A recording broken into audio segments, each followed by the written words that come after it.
Hi, hier ist wieder Sebastian, ich bin der CPO von Memento und heute wollen wir euch ein bisschen was beibringen, wie eine Charaktergenerierung funktioniert, von Anfang bis Ende.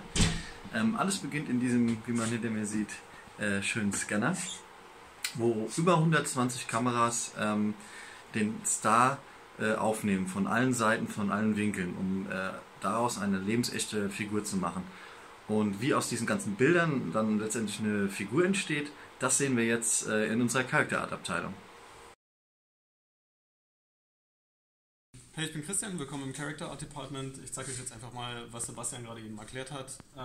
Hier kann man sehen, das ist der Scan-Datensatz, der bei dem Scan zustande kommt. Also wir haben hier eben, um ganz genau zu sein, in diesem Fall 120 Fotos, die alle zeitgleich ausgelöst wurden. Im Grunde genommen ist ein 3D-Scan nichts anderes als das im Bereich der Fotogrammetrie. Wenn wir jetzt einfach mal die Bilder von Texas Patty ansehen, kann man sehen, es ist alles im gleichen Augenschlag aufgenommen worden, sozusagen. Und diese ganzen Fotos werden dann letzten Endes in unsere Fotogrammetrie-Software übertragen. Und die Fotogrammetrie-Software findet mittels eines Algorithmus Gemeinsamkeiten in all diesen einzelnen Bildern. Also das kann man sich so vorstellen, dass die eine Kamera sieht beispielsweise die Wimper auf dem einen Bild, die andere Kamera sieht sie von der anderen Seite und daraus wird dann ein Punkt im dreidimensionalen Raum erzeugt, in dem beide Kameras diesen Punkt gefunden haben.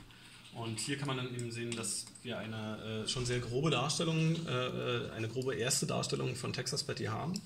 Und mittels Interpolation, also das heißt, es füllt quasi die Zwischenflächen automatisiert auf, wird dann eine Oberfläche dabei erschaffen. Das Ganze als sogenannte Dense Cloud, das ist einfach eine verdichtete Variante von dieser ersten Punktwolke.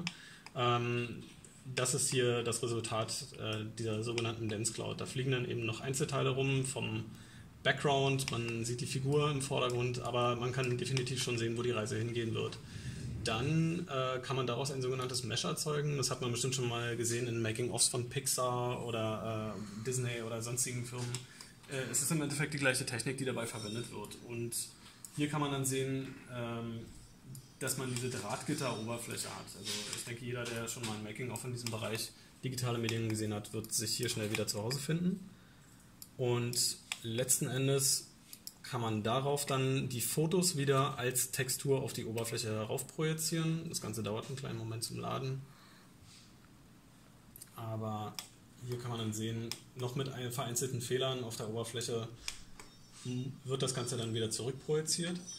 Und danach kommt die ganze Chose dann in unsere Nachbearbeitungssoftware. Und hier können wir dann tatsächlich bis ins Porenniveau gehen. Also wir können die Figur von weitem betrachten. Das ist jetzt die aufgeräumte Variante ohne die herumfliegenden Polygone und mittels sehr aufwendiger Verfahren mit Grafiktablett wurde dann hier an dieser Figur rumgeschraubt und ich kann das mal von nahem zeigen. Als Linkshänder hat man es auch nicht so einfach in dieser Welt. So. Hier kann man schon sehen, wie viel Detail auf dieser Oberfläche tatsächlich geschaffen wurde. Also es ist enorm und die Artists, die daran gearbeitet haben, haben umfangreiches Anatomiefachwissen und über jahrelange Erfahrung sich diese Kenntnisse angeeignet. Genau. Und nachdem die ganze Sache dann in dieser Software bearbeitet wurde, packen wir es dann in die Engine. Es gibt natürlich noch ein paar Zwischenschritte, wo die Haare erstellt werden und dergleichen. Aber hier sieht man dann eben die fertige Fassung von Texas Patty als Charakter in der Unreal Engine mit fertigen Oberflächeneigenschaften, Haaren, Augen. Die Haut verhält sich tatsächlich so, zumindest nachgeahmt, wie sie es im echten Leben tun würde. Also vom Glanz her, von der Oberflächenbeschaffenheit, die Rauheit, sodass wir eben sämtliche Details darstellen können. Alles klar. Vielen Dank. Und im nächsten Schritt zeigen wir euch dann, wie man diese toll gebaute Figur dann auch animiert. Hi, hier ist wieder Sebastian und heute schauen wir uns an, was passiert, nachdem der Charakter gebaut wurde und wie es dann weitergeht, wie wir den dazu bekommen, dass er sich auch bewegt. Dazu sind wir jetzt erstmal im Rigging Department. So Julian, dann erklär uns einfach mal, was Rigging überhaupt ist. Hallo, ja, mein Name ist Julian, ich bin Rigger hier bei Memento und Rigging ist die Kunst, einer Geometrie im Prinzip ein Skelett zu verpassen, damit Animatoren damit animieren können. Können wir uns hier einfach mal anschauen. Das wäre ein Charakter, den ich vom Modeling Department bekommen habe. Ist sozusagen einfach nur eine Geometrie und meine Aufgabe ist es dann jetzt, dieser Geometrie ein Skelett zu verpassen, damit es bewegbar ist. Dieses Skelett wird hier in Maya durch Bones gemacht. Diese Bones werden an den Ankerpunkten des Körpers angepasst. Das heißt, wenn man hier an einem von diesen Ankerpunkten anfasst, dann kann man die Figur an diesen bewegen. Zusätzlich zu den normalen Bones, die man in so eine Figur einsetzen muss, damit sie bewegbar ist, wäre der nächste Schritt, dass die Figur auch Expressions machen kann. Expressions werden bei uns so gemacht, dass wir dafür Morph-Targets machen. Ein Morph-Target ist im Prinzip ein Duplicate von der Geometrie und dann hast du ein Blending zwischen der Default-Pose, die wir hier sehen, und sozusagen einem Blend-Shape, was dann ein gemodeltes anderes Shape ist, was man wieder auf die Base-Geometrie zurück draufpacken kann. Und die geben dann die Möglichkeit, Expressions machen zu können. Wie man sehen kann, hat sie eine Menge Expressions, die sie machen kann.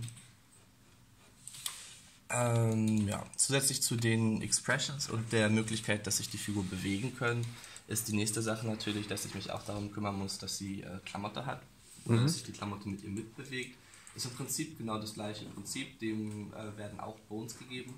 Der nächste Part, der aber dann auch wichtig für uns in dem Fall jetzt wäre, ist, dass die Figur sich nicht nur bewegen kann, sondern dass auch einige Teile ihres Körpers Softbody-Simulation bekommen. Was so viel bedeutet, dass gucken wir es an, ja, dass sich ihr Körper dynamisch bewegt auf das, was sozusagen die Gravität macht. Ich habe hier einen kleinen Cube, den man mal sehen kann, und wenn man jetzt hier Simulation anmacht, sieht man, dass zum einen die Brüste sich schon ein bisschen nach unten bewegen und zum anderen reagieren sie darauf, wenn sie hier angestupst werden. Ups. Und diese Motion kann man natürlich auch alles in der Animation später verwenden. Ja, zusätzlich zu den Softbody-Sachen, die wir für sie machen müssen, das gleiche haben wir auch nochmal hier am Hintern. Ups. So. Zu den Softbody-Sachen, die wir machen müssen, geht es natürlich auch um die sexuelle Interaktion. Die sexuelle Interaktion in dem Sinn ist für uns einmal hier an einem Dummy-Charakter zu sehen,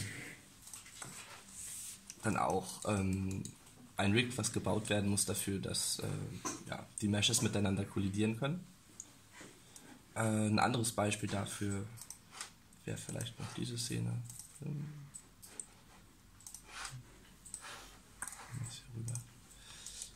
Hier, wo man das gleiche nochmal anhand eines Blowjobs sehen kann. Okay. Super. Und im nächsten Video sehen wir dann einfach, wie man mit dieser Technologie, diesem Rigging dann, wie man das benutzt, um dann Animationen und Mocap-Animationen draufzuspielen und wie das Ganze funktioniert. Ciao.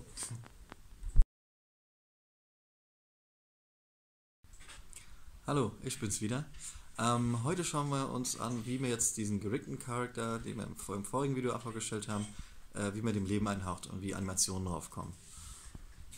So, Julian kennt ihr schon aus dem letzten Video. Ausnahmsweise übernimmt er heute auch den Animationspart und dann legt mal los. Ja, also wie ich euch das letzte Mal erklärt habe, gibt es einiges, was im Rigging getan werden muss. Nachdem das Rigging fertig ist, nehmen wir die Mocap-Daten und packen diese Mocap-Daten auf unser Skeleton drauf. Das Ganze, nachdem es auf das Skeleton draufgepackt ist, wird dann in Maya weiter bearbeitet und gecleant. Und dann wird die ganze Simulation gemacht. Die passiert sozusagen nicht im Mocap selber, sondern in Maya. Und hier kann man mal ein Endresultat davon sehen, was sozusagen Mocap-Animation zusammen mit Simulation beinhaltet. Ja. Alles klar. Und wie sieht das mit der Nachbearbeitung dann aus? Ja, die Nachbearbeitung würde dann jetzt hier in Maya stattfinden, indem man das Rig benutzt, um die Kontrollen zu tweaken, um die letztendlich gewünschte Deformation von dem Mocap zu bekommen. Sehr schön. Alles klar. Und wie das mit dem, wie so eine Mocap-Session aussieht und die Aufnahmen dazu, das sehen wir auch wieder in einem separaten Video. Alles klar, ciao.